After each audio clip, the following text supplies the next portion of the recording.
Dr. Jose Chameleone omanyi ffe tukwa respect because okyusizza music wa Uganda ebbanga ddene nnyo naye waliwo abavubuka ennaku zino tulaba baagala nnyo oba tetumanyi oba tulowooza oba baagala mawulire oba ki okuba nti beripira ku linnya ya Dr. Jose Chameleone mpologoma ya Uganda nga olaba Gravity nga bakuyisaamu amaaso fenga fa abantu kituluma negwe kikuyisa nze ng'omuntu nja kugamba nti mbiraba sijja kwefulata biraba kubanga omuntu yenna ng'okola business tugeze nti omuntu okola mu katale omuntu w'akatale k'emakini amanyi kikwata katale ke wakiseka amanyi kikwata katale ke kaleerwe mbiraba naye buli omu alina ezijajjajjamu kati ye bwabanga ekyo kyekimunyumira okukola temumuggyako ddembe lye muleke akole byakola ki byakola the end of the day awakuli ntokola ki twakulemu muleke yeyagale twakola waliwo abaana abagaga nga bavuga bugaali fetwavuganga gugulu neteriya nenyamuneko waffe national tunonya lyali ssanyu kati wabanga ye kyakola kimusanyusa ebeetu mugimulekere temuggyako ddembe. Okay, tunulire Gravity wajja nakuyisaamu amaaso because community tokyetaaga drop sijjamu wa drop sijjamu wa kalango. Do you need Gravity as a person?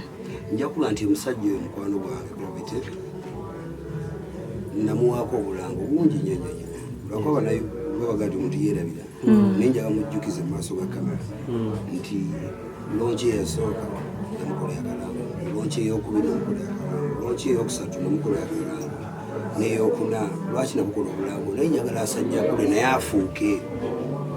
Kati waba yafuuka nga takyetaaga bulango tajjaawo ate eddala ly'abalala.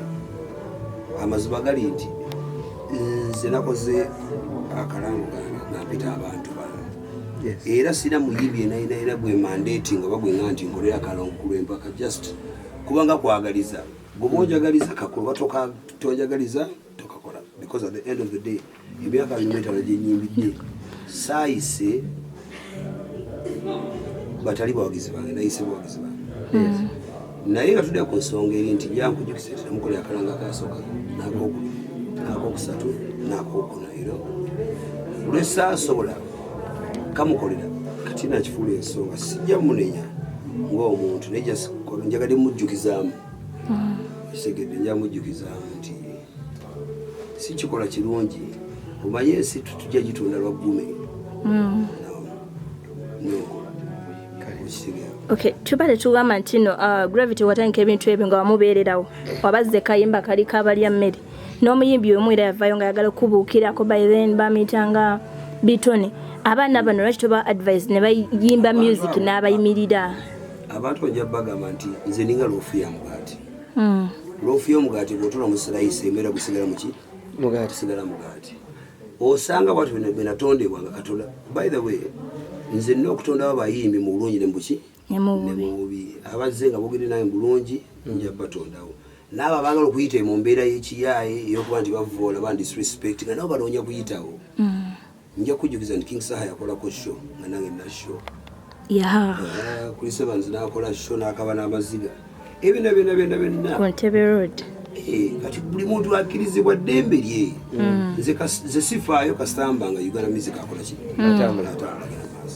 Okay, Dr. Gwenga aludde mu business twalabako ba promoter bava ino babayisaamu amaaso n'afulumya list mbo inayimbira million 3 webe bateekako emitwalo 10 emitwalo 2 are they the right people to decide for you nga gwe music legend aluddewo temula nti no mulina otereka ebyama byammwe bajjo muntu mutuufu bino si bya kutereka byama bino si byama ekikulu kyabena tukola ensi yonna ekola ki eraba ate ekyo promoter kibakola sijja kugenda nnyo wala nakyo naye nja baterezaamu nti promoter ye tajja kubalira muyimbi ku busobozi bwe ku nsawo yo kuba ye bajja ajja kwagala kuleka miliyoni 2 naye tamanyize ze neetunda.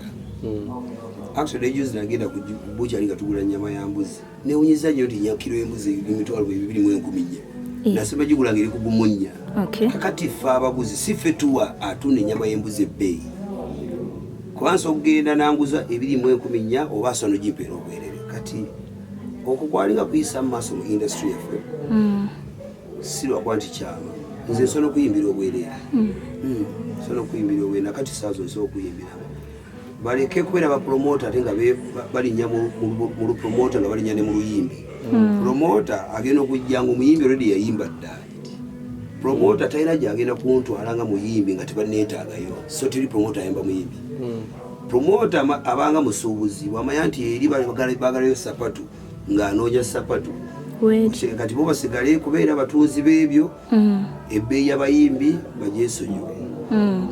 Okay, ekisembayo twogere ku nsonga ya radio yafiira yali alese ensonga ya UPRS naye wooli nga yali ng'alaga nti abantu batufa tusigale nga tufuneyo kasente. Ensonga eno nga Dr. Mugena Juka because radio yafa nga teggwedde abantu bonna bagirwanyeeko, but like people are going to benefit from your own bye mutaddemu ate nga tebalina kye bakoze. Ensi gyeraga ensi egendegetika organized. Radio yakyogerako. Naye buli tugeza kubeera nga abaorganize nga nefuna ebitudu disorganize kitwale kyennyini ekibuuzo ky'ombuuze kya promoter. Tugeza kutegeka industry gifuula industry ey'ebbeeyi erina omuwendo. Eka kati ate osanga ono agitoolako n'oli agitoolako bintu bya UPRS amazima matuufu. Kiba nti nyigira nnyo abantu bakeekyalaga nti Chameleone waali badde ng'omuyimbi gundi n'omuyimbi gali amawanga ge mutukomparingako baateekateeka industry yaabwe nti osanga omuyimbi for example Tanzania nga tayimba naye ng'ayingiza kulwansonga nemiziko akola ki amusasula. Actually ennaku z'omwezi w'ensi 25 YouTube yakampereza sente zange juzi eza YouTube kuba ziva eri mu bantu abali organized. Ekintu ekyo bantu bakeere bagamba Chameleone muggwano gwowe Kenya yaguze ennyonyi mukono we guni tosobola kugula nnyonyi ng'abantu music batwala wabwereere. Abayimbi omuyimbi kati ku magnitude y'abayimbi bangi nnyo abalala tosaanidde okuba nti lunaku oyimba olina okuba nga olina ebiyingiza music. Edisendi yatandikawo Song Boost. Song Boost olina ningikebera nga kuliko plays za Chameleone 7,000 nga baplays 7,000 mu radio stations nga 3 mu Africa yonna oba mu nsi yonna. Ne mutuuza ne muganda Eddie kati waleeta Song Boost okundaga gye bankubira music wange naye gye wamukuba sente ziragawa kulwansonga baba bampuliriza 7,000 singa buli luyimba luba luplaying nfunayo 10,000 mbali sente meka naye industry yaffe abakulu bennyini abaali badde bagirwanako kati nga ba ministries ezo abakulu abatutwala baagala okutegera nti ino industry erimu sente kiba nti revenue ejja nenoonya sente z'omuyimbi negamba nti olina okuwa omusolo si kibi tulina okuwa omusolo naye omusolo gutuwa mutono gwali badde muki mungiko singa enyingiza yaffe bagikunganya nebeera muki mu basket emu kati batubanja zetuyimbira tebamanyi nti waliwo nezipulingirira ku radio ezo ate nga nazo nyingi. Tebamanyi nti waliwo n'abaana abatunda t-shirt z'aba Chameleone ba Palaso n'abalala nezo nazo sente. So industry mumukitunyanga tukiorganizinga radio yali agaye tuti buli omu afune mu art we si kyaffe ffe kawula kya industry yonna. Industry efugibwa efugibwa ministries efugibwa promoters ba marketeers n'abantu namwe abagula kwa t-shirt gyambalo kuli Chameleone ogigula. Kakati ogwo musolo government ekola ki egufiirwa because sina control ku ekyo naye ze music ng'owange tugase kinawo namuyimbira Uganda bw'oba ndifunamu basirifunamu. Okay, when you talk about emisolo ekisembayo bafulumye URA buli muntu alina ekivulu nga nawe olina ekivulu next month alina osasulanga $3,000,000. If you don't pay that money wadde otaddemu drive otusasudde TV obulango sure tegenda beerayo nga tusasudde ezo million. Ekyo kiina solution nyabula nnyo kati ze promoter inaagula ekivulu kyange jangu osasudde omusolo ogwo kubanga zange njazitwa tax free nja kusasula income tax so si tax wa kivulu kye sasula ekivulu kyo sasula emisolo gyo nze nsasule ku zange zinayingiza. Kakati ekyo kiina solution nyangu nnyo bugambe bajjo abakwano ba Bitex bahema kiyenje baani bonna bojja ogula Chameleone jangu ng'omaze okusasula omusolo ogwo gwennyini nzondekera ogwange kubasigenda kwetika gyonna. Bitex yawummula tewashuulira promoter yabatta ayagamba abayimbi tebalina mpisa yabatta kawummula abeesonyiwe.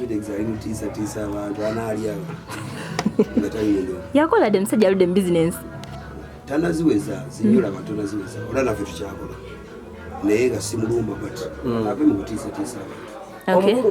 Ensonga y'omukulu bajja okuvayo n'abayita ebiyenje nga gwe Dr. Jose Chameleone ogyogerako ki?